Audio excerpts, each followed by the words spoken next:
Halo, apa kabar?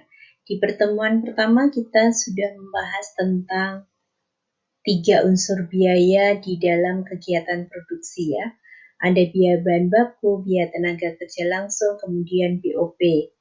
Nah, tetapi kita akan lihat nanti bahwa di dalam akuntansi biaya tentu saja tidak hanya 3 biaya itu, tetapi ada unsur biaya yang lain. Nah, dalam pertemuan ini ada 3 tujuan yang nanti kita akan capai. Kamu bisa nanti baca sendiri tentang tujuannya. Kemudian yang kedua, kita akan bahas juga tentang pengertian biaya. Ya, pengertian biaya dalam arti sempit hanya merupakan suatu sumber ekonomi untuk mendapatkan aset, sedangkan dalam arti yang luas adalah pengorbanan sumber ekonomi dalam satuan uang yang telah terjadi ataupun yang belum terjadi, sehingga dapat disimpulkan bahwa unsur biaya itu ada 4. Nah, di dalam unsur biaya ini nanti akan saya jelaskan secara terpisah, ya. Nah, berikutnya klasifikasi biaya. Bahwa biaya itu bisa dikelompokkan tergantung dari mana basisnya, atau kita akan lihat apa sih yang menjadi dasarnya. Kalau kita bicara tentang biaya dari elemen produk, berarti ada 3. Berarti berkait dengan produksi ya. Ada bahan baku, tenaga kerja, dan BOP. Nah, kalau dilihat dari keterlacakannya, ada biaya langsung. Biaya langsung ini adalah biaya yang berkaitan langsung dengan kegiatan produksi, berarti bahan baku, tenaga kerja langsung gitu ya.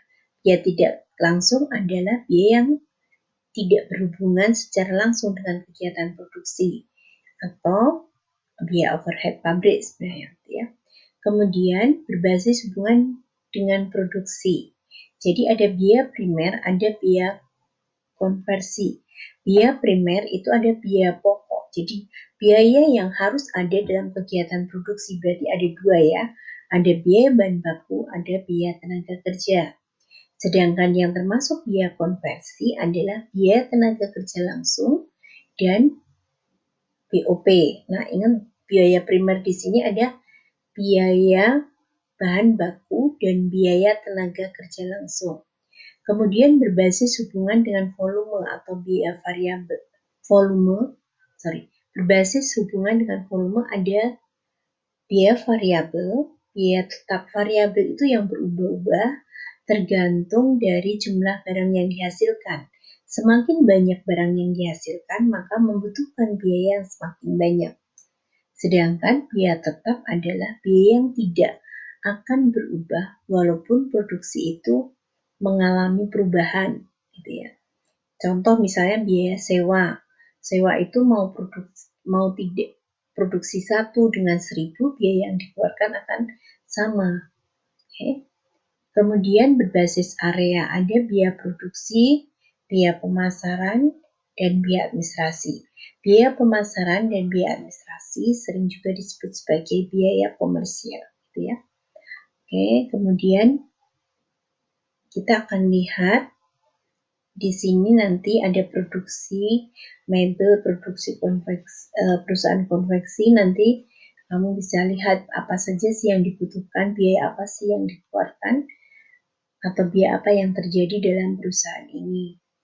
Ya, jadi nanti ada tugas yang harus kamu kerjakan, yaitu menggolongkan biaya berdasarkan klasifikasi berbasis elemen produk. Berarti apa biaya bahan bakunya, yang termasuk biaya tenaga kerja langsung apa, kemudian BOP-nya apa, ya. Kemudian berbasis klasifikasi yang berhubungan dengan produksi.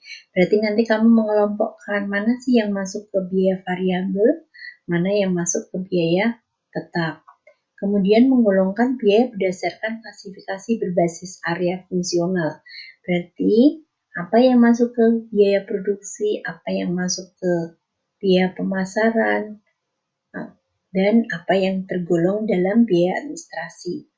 Nah, contoh misalnya apa sih yang masuk ke biaya pemasaran itu? Biaya misalnya tenaga kerja penjualan, reklame, iklan gitu ya. Biaya angkut penjualan itu masuk ke biaya penjualan.